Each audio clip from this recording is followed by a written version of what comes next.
مجھے تو اپنے سے اعلیٰ نظر آتا ہے. اور امام الانبیاء کا جواب سننا آپ نے فرمایا ولا تمشی امامہ، کبھی بھی اپنے باپ کے آگے نہ چلنا. اور امام الانبیاء صلی اللہ تعالی علیہ وسلم نے اگلا جملہ ارشاد فرمایا، فرمایا ولا تجلس قبلہ، جب اپنی منزل پہ بیٹھ جائے تو ظاہر بات ہے تم نے بیٹھنا تو ہے نا، کہ جب تک تیرا باپ بیٹھ نہ جائے نا تب تک بیٹھنا نہ. سبحان اللہ. حضور آج ہوتا ہے ہمارے ہاں ایسے.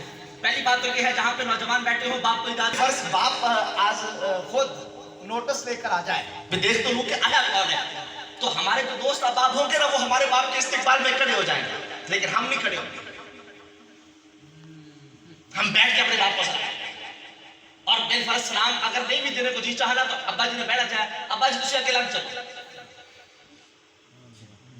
مطلب یہ ہے ہمارے دوستوں کی نظر میں ہمارا باپ اس قابل ہے، ہمارا باپ اس قابل ہے کہ اس کو کھڑا ہو کے استقبال کیا جائے اور ان کو اپنے سے پہلے بٹھایا جائے. لیکن ہماری نظر میں ہمارا باپ اس قابل بھی نہیں ہے کہ کھڑا ہو کے استقبال کیا جائے اور اپنی نشست پہ بٹھایا جائے.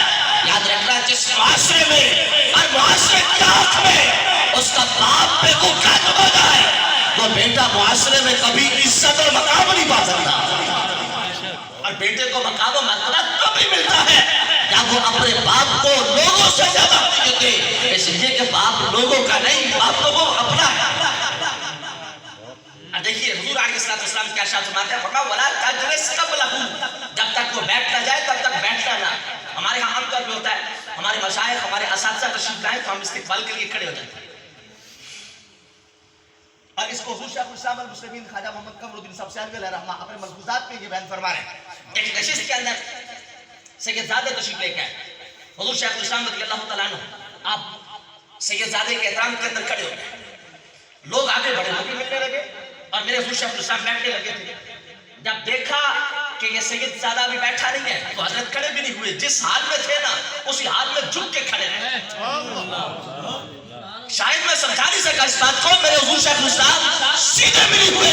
مطلب یہ ہے کہ مہمان کے سامنے سید زادے کے سامنے جھکا وہ تو سیدھا ہونا بھی ادبی ہے، سیدھا ہونا بھی ادبی ہے. اسی حال میں کھڑے ہیں. اور یہ حالت کیا ہے؟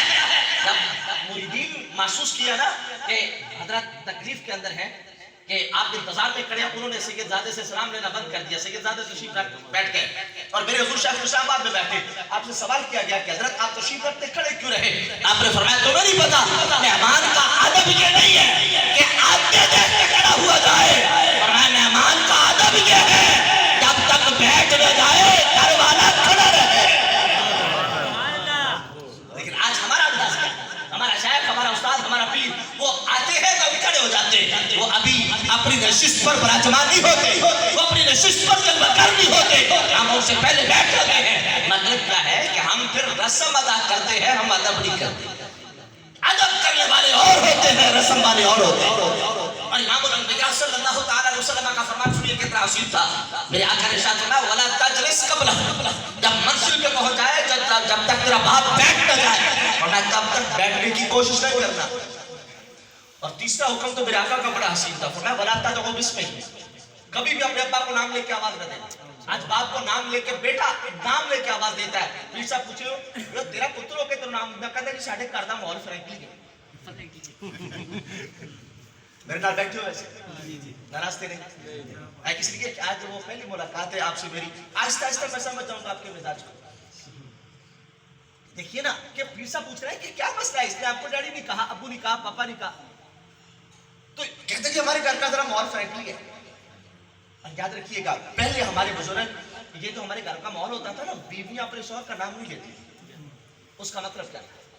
اس کا مطلب یہ تھا کہ اس کی کوکھ سے جنم لینے والا بیٹا وہ کہیں اس کی روش پہ چلتے ہوئے اپنے باپ کا نام لے کے آواز دے. حضور وہ جو مننے کا بات ہے نا اس کا مطلب یہی تھا. لیکن آج کیا کریں، آج ہم بے ضمیر ہو گئے. ہم نے کہا وہ بوڑھوں کا انداز تھا، وہ پرانا زمانہ تھا، فنڈامنٹلسٹ. نہیں میرا عزیز، وہ ہمارا تصور غلط ہے، ہماری فکر غلط ہے، ہماری سوچ غلط ہے. اس لیے کہ ان کا طریقہ سادہ تھا مگر اس کے پیچھے ماخذ رسول اللہ کی حدیث تھی. اور میرے آقا نے کہا ولا تدعوا باسمہ، اور میں کبھی بھی اپنے باپ کو نام لے کے آواز نہ دینا، اتنے ادب سے بلانا. پتہ چل جائے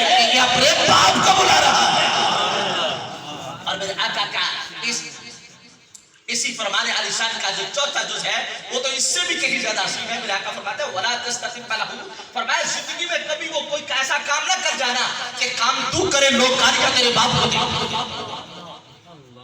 کہ کردار تیرا ہو، کام تیرا ہو اور لوگ کاریاں تیرے باپ کو دے.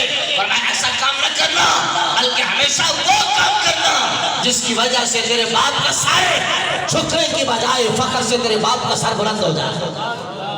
سبحان اللہ. اور یہ ہے انتو عبد الامانات، امانتوں کو ادا کیا جائے. اور یہ میرے آقا نے صرف سرے بازار دیکھا ہے کہ ایک باپ کی جو عزت امانت تھی نا اس کے اندر خیانت ہو. حضور سمجھئے گا، سرے بازار میرے آقا نے دیکھا ہے کہ ایک بیٹا وہ اپنے باپ کی عزت ہے، اس کے پاس امانت تھی، اس کے اندر خیانت کرتا ہے. تو سرے بازار میرے آقا نے یہ 4 حکم ارشاد فرمائے. تو اگر سرے بازار امانتوں کے ادا کرنے کا اہتمام اس قدر ہے تو جب وہ صحابہ صفہ کی چبوترے پر ہاتھ باندھ کے پڑھنے کے لیے بیٹھے ہوں گے تو پھر میرے آقا یہ ادب، یہ امانتوں کے ادا کرنے کا درس کتنا حاصل دیتے ہوں گے. سبحان اللہ. سبحان باقی اگر میرا معاشرہ امانتوں کو ادا کرنے والا بن جائے، میرا معاشرہ امانتوں کے اندر خیانت کرنے والا نہ ہو، تو پھر یاد رکھنا یہ معاشرہ مفلوج نہیں ہوگا، پھر یہ معاشرہ اپاہج نہیں ہوگا، اور پھر یہ معاشرہ لوگوں کی بساکھیوں پر نہیں چلے گا.